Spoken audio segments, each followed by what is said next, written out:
Hey, everybody, welcome back. It's so great to have all of you tune us in and turn us on. Hey, look, I want to just say to everybody, Jonathan is joining me. Jonathan Bell is joining me here again today. We're going to give everybody, this is our COVID-19, and I have to call it a good news segment, a good news update. And now, why would I call it a good news update? Here's why. The other day when Jonathan was on, you heard us talk about the fact that he and folks, I guess, at his law firm, they are bringing information. He is on the forefront. How do I know that? Is because I got on Facebook, messaged him this morning, and we're going to tell you a little bit what I was messaging him. And he immediately reached out to help me, and more importantly, connected me with somebody else.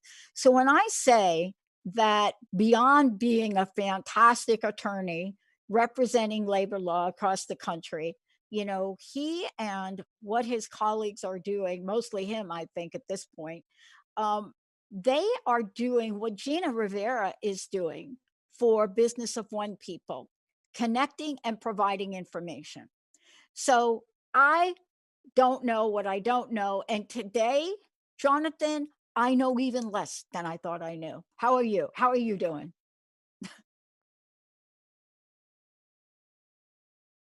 Oh, did we lose Jonathan? Sounds like we did. All right, we'll get him back. Yep. But let me continue while we get him back, and hopefully Olivia, I don't know what happened there. So I reached out to Jonathan this morning, Benny. I was like, I don't know what's going on. So here's what happened. So I built a relationship with my bank regionally, right? I have my own regional consultant person. Right. Because I did a bunch of interviews with the head of small businesses for my bank. And I've been working with them, and banks were not taking applications up until about 2 weeks ago. They just weren't. In order for you to file for anything, you either did it online and then the portal wasn't working, right, or you had your PPP application, you printed it, and then you had to find like a local place and then bring your stuff there. But when I was getting ready to do this, my bank called me and said, oh, wait a minute, you can go online. So I went online. So what didn't I know? And this is something that Gina talked about the other day a little bit, but we didn't get into it. So everybody is hearing the news that for the first time in our history, that our government is going to take care of contract freelancer, otherwise known as 1099 folks. That's what the big announcement was. That is the biggest misrepresentation of the truth that I have heard in a really long time. And what I mean by that is that, first of all, you're introducing people that were never eligible for something like unemployment for the first time. They are now in a place where they can, quote, apply. But then you apply. So the first thing that happens to you when you apply, you get rejected right out of the gate. That's number one. Then they send the company, me, the forms. So they say, we rejected your person. Do you want to make them standby? And I'm like, of course I want to make them standby. We don't want anybody like to disappear. So you make them standby. Then I find out this morning, because I'm talking to Jonathan, thank God for him, because I mean, I don't know how many potholes I'm stepping in, and I know people, Benny. Can you imagine what the rest of the self-employed Business of One people, independent people are going through? Yeah, so it's here unreal. It's unreal. Right it's unreal. It's crazy. So then I find out, ready for this one? This is the kicker. If you have to tell your people that they are potential, like the furlough, right, they can't volunteer and work for your company. You could get in trouble. So you either got to fire them or reduce them to part-time. Yeah. So that's why we got Jonathan back, because this is new information. And man, I'll tell you, I don't know how he's got time to shower. Jonathan, welcome back. Dr. Pat, sorry about that. My power went out for some strange reason. So we I know. rushed, we got it back on, and here we are. How are you doing today? Well, we may lose you again, but I got to kick it back to you if you can hear me. We don't know what we don't know. I'm finding stuff out today, and I am shocked. I don't even know what to advise my people. Yeah, so just going over some issues that we spoke about in the past. Yeah. I get that a lot. Some people, the employees want to continue to work for their employer because they like their employer, they're treated well, and the employer sometimes is not in a position now, given the economy, to keep them on. They're saying, listen, I'll file for unemployment, but don't worry about it. I'll continue to work for you. I'll work from home. I'll volunteer. Yeah. I'm sure that's going to happen a lot. I mean, the problem is, number one, if you have to, the way you get unemployment is you tell them you're either not employed or you're working some type of limited part-time salary, and you get paid less than a certain amount. But the bigger problem is that when you work and you provide value to your employer, all the labor laws require the employer to pay the employee. So there could be an agreement. It's almost like minimum wage. Let's say you have minimum wage, and an employee comes to you and says, listen, I understand you can't afford to pay minimum wage, but don't worry about it. I'll work for less. We have an agreement. I'll even enter into a contract. Well, guess what? That contract is not binding, because that's why they have something called minimum wage. You can't pay below that amount. So now you're asking them, even if they agree to work for free, they can't work for free. I mean, can they do it? And if they have a close relationship, they'll just look the other way. They can, but you're opening yourself up to liability. Like, for example, in New York, statute of limitations goes back for 6 years. So let's say everything's great right now. You have a good working relationship. Like, don't worry about it. I won't sue you. Just, you give me money when you can.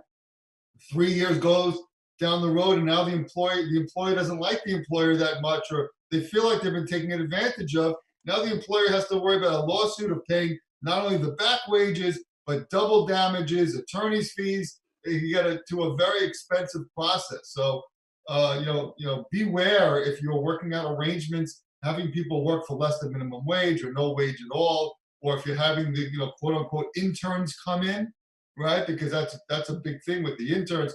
The days of, hey, Sally, go get me some coffee, those days are over. Like, you can't do that. And the whole definition of the reason why in the correct situation you don't have to pay an intern is they're there for the educational experience. Yeah. They can't add the employer value. If the employer is the one getting value, they have to be paid minimum wage. So I recommend my clients who want an intern, listen, great you want an intern, but do me a favor, if you can, just pay them minimum wage. This way you're avoiding even the potential that they're going to come back for a lawsuit. Yeah. In our cases, we've always employed interns because we've had relationships with the school. And, they don't come in as serious audio producers, right? Sure. They come in barely even knowing what an operation like ours is. And they actually learn from us. But they have to be evaluated. There's a form that you fill out. They will get no credits if they don't success. I mean, it's like a course. Sure. It's like they have to take a course. And that's the way it should be. That's the correct way. The intern has to leave with the knowledge and experience, but the employer is not supposed to really gain anything from it. Now there's the law and there's reality. Of course, the employer is going to, hey, do me a favor, run down it. But, the intern normally appreciates it because they make connections that when their internship is over, whether it be with you or somebody else, they might be able to work. So oftentimes they don't do anything about it.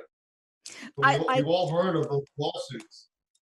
I think where we are is, and this is me now, and I'm going to not talk to you as you're an attorney, right? I'm going to say some things in the reality of what's going on in the world. And you're going to reply back because you are an attorney. But the reality is that people don't have access to somebody like you. And as a matter of fact, they're not even thinking about, am I going to get sued? They're thinking about, I got Mary, Bobby, Joey here that I want to be part of my team when this is over. They want to be part of our team. What are we going to do to make that work? And I'm going to tell you that from my experience, without naming any names, my friends and colleagues are doing what they can to keep that stability. So here's why, for two reasons. One, when all is said and done, the worst crisis to the economy of our country is going to be all the people filing for bankruptcy. All the employees that really are not going to have any jobs to come back to. I had a friend of mine that got changed from standby, status change from standby to, you know what, you're fired, because in the scheme of things, we figured out how to do this without you. And, the reality is that people are finding ways to make it work, whether it violates labor law or not. And I think that's the situation that's been created here. How do we address that when people are simply trying to survive here, Jonathan? It's tough. If you asked me this a month or 2 months ago, before this whole pandemic, people, businesses were surviving and doing well, and a lot of employers, they don't want to deal with the HR problems on their own, but they're not big enough to have their in-house attorneys or HR people, and they would essentially pay a lawyer like me a consulting fee. Yep. Essentially, what I would do is I would go over their handbooks, I would go over their employee contracts, I would consult with them as to how to properly hire and fire. I'd help them with these ADA accessibility lawsuits. If you're a place of public accommodation, being wheelchair accessible, also your website, making your website. So they would come to me. We would put together some type of package for them, and then I was there to make sure that they wouldn't get sued, and if they did, they have a very strong defense. That's what my company does, and we still do that. Okay, that's a big part of how I make my living. If you come to me now, you're going to be paying a fraction of the amount that you'd have to owe me in the future if you're being sued because you're doing so many things wrong. Yeah. Classification, independent contractor versus employee, all this kind of stuff they'd come to me for, and that's what I would do. Now, I've transitioned because of what's going on, and I said on your show before, I'm giving out free advice on how to deal with this situation. And I'm giving out free advice, like I said, because it's just the right thing to do. I'm not going to sit there and when a company is struggling to keep on employees and barely staying afloat, and then I'm going to say, okay, by the way, I'm going to charge you for my service. No, I'm not going to do that. I'm going to help you out. Most of the calls have been 15 to 20 minutes, and I'm getting a lot of Amazon gift cards because people feel like they want to do the right thing. So I've been doing that. And the consulting with someone like me is ongoing because of the fact that the laws are always changing. Like me and you have had private conversations about PPP and everything else. So I'm here as a resource. I find it interesting. I'm staying up on the law, and because people know that when anybody hears anything, it seems to funnel through me. So they're helping me find some things, and we're getting through it. I think I even told you this morning, I'm one of the lucky few people that were approved for the PP. I didn't expect it. I heard yesterday the money was running out. Today it was verified. The money's gone. I woke up this morning saying, okay, but we all thought we were going to get it. No one really thought we were at risk not to. It was almost like a promise. Yeah, it was a promise. And then I was surprised when I woke up and I saw an email from Chase at 3 a.m. saying, congratulations, you are approved. I consider myself very lucky. There was no rhyme or reason other than the fact that I happened to have a friend who worked in the bank. He was probably looking out for a little bit, and maybe he pushed it along, maybe he did. I don't know the answer as to why I got it and most people didn't. But what I hope is that the people who did apply, that the government will come through on the promise. It's very important. It's important for the businesses. It's important for the unemployment numbers. Everyone has to stay home pretty much, so you're kind of helping us bridge that gap. They see the importance of it, but now they got to get to the table and work out the kinks. This is not the time to play partisan politics. You can't have the Republicans say, well, the Democrats are holding it up without showing the true story of, the Democrats are holding it up because people aren't having equal access. It's only the people who, like me, I happen to have a relationship with somebody at the bank. They got it. versus your everyday mom and pop pizza store on the corner who's dying to survive and they can't get access to it. That's not fair. So I agree that they got to kind of work out the kinks and get this for everybody. You know, what you're pointing out to is really significant. So let's play this through for a minute, because you're right. So somebody sitting in Washington somehow thinks in their formula that, and I've been tweeting them, and I've said, you people need to go online and try to file this for yourself. You need to go online and try to answer that question that says, you know, are you an owner or are you I mean, it's a ridiculous question. If you answer yes, then you got to fill out the information again. Then it sounds like you're not really owning your company, that somebody else is owning it. So second time around, I said, no, I'm the one. That's it. Then you get to a box that says, oh, are you an owner or are you something? And you have to check both boxes. And this is me. Mom and pop, number one, your accountant is not available to help you right now. Accountants are trying to get taxes done. They are affected by COVID-19. My accountant was down to 2 people, right? So here we are. Now, I was told this morning by a friend of mine, so maybe you can comment, that I shouldn't be helping my employees try to figure out what to do. And I looked at him and I said, what are you talking about? He said, Pat, I'm telling you, what you tell your employees, if you give them the wrong advice, you will be in trouble. So he's telling me, you got to tell your employees to go to this website, look it up, find out what you're eligible for, go to this website, look it up. Here's what I'm going to say about you. I have the obligation to tell them that. Here's what I'm going to say. You're reduced now to 5 hours a week. I'm going to say that, right? Whatever that is. But I'm not used to operating like that, Jonathan. I'm used to operating like helping people. Right. And not worried about if I'm going to violate some labor law or get sued. Yeah, I don't see any lawsuits like that. I'm the type of person too that I have my staff. To me, I make them feel like it's a family because they are family. The way that I run my business is I feel like I work for them, not that they work for me. And if there's any way that I can help them, I'm going to help them. You're not an attorney. You're not giving legal advice. You're giving what you think is right, and you're being honest. So I would continue to do that. I can't imagine any lawsuit being filed against you because you gave them your opinion on how to do something and you might have been wrong.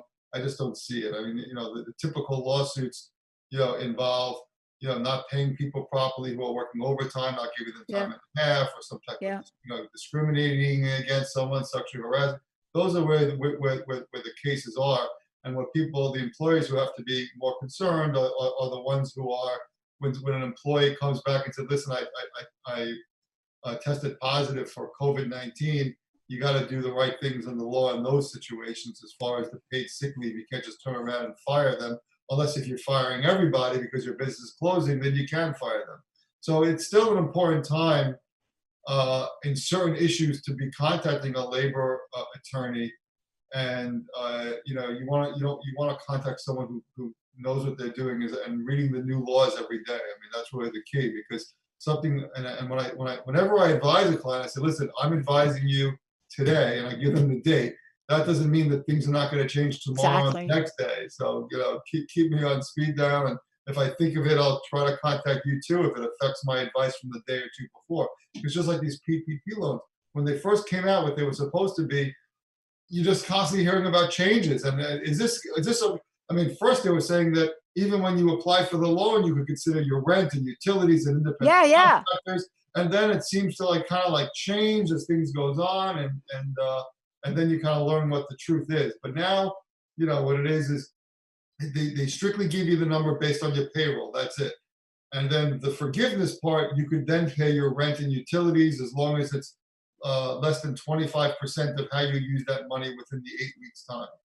Well, and let's make sure people have your information, because Jessica and I this morning woke up amidst whatever it is, running out of money, New York Times, all of the news. But we came to a thing we're going to do. But before we do that, how do people find out about you? How do they get access to you? Okay, the best thing is to go on my Facebook page where I'm constantly putting up new videos about new and changing law. That's my free advice to everybody, for everyone to know. It's a perfect place to start. As far as contacting me, you could always call me on my phone, which is 855 John Bell, JONBELL, or shoot me an email. It's on the website, or through Facebook, how we've been communicating. The great thing about social media is that there's 100 ways, and I check them all. They always come to my phone, and I try to respond to everybody. If I don't respond after a day, hit me up again. I'm not purposely ignoring you. It's just a lot of people are taking advantage of it. I'm glad they are, but I'm only one person. I know. I so appreciate you. Look, I want to ask you one last question. Looking ahead a little bit, I know not a lot, a little. What should people be most mindful of to be on the lookout for? So if you're small business and you're getting frustrated now because they're not even taking applications for these PPP loans, that's the big one in my mind. It is for whether it be for yourself, because you can get money for yourself, up to the average of the 100,000. Like if you make over $100,000 and you're self-employed, you'll get about $20,000 in this loan that could change to a grant. So that's needed money for somebody who's self-employed. So that's what you want to look for. For people who have, I've been getting a lot of calls. John, I've been trying to file for unemployment, trying. What should I do? My answer is keep trying. Just patience and persistence, and eventually you'll get through, and eventually you'll get the money. That's as much as I could say for the people who are now unemployed. And ultimately, I think that things will get better, and things will have to get better. Just keep motivated, keep being positive, and focus on the fact that this is just one small chapter of an entire life, and everybody's in the same boat as you. So when you're scared and you can't pay your mortgage or your rent or your car, everybody's feeling that pain. So in that group together, when you come together, you realize that you're not the only one, and you find some strength in that. Absolutely. Thank you, Jonathan. We'll be hearing more from you. Thank you for the update. And again, thank you for all you're doing. Terrific. Thanks for having me on. And for those of you out there, Jessica and I did come up with an initiative. We're literally going to fast track our crowdfunding effort that we were going to do anyway for our technology. So we are going to pull out all the stops on what we can offer to people and how you can support us. Thank you all very much. We'll see you next time.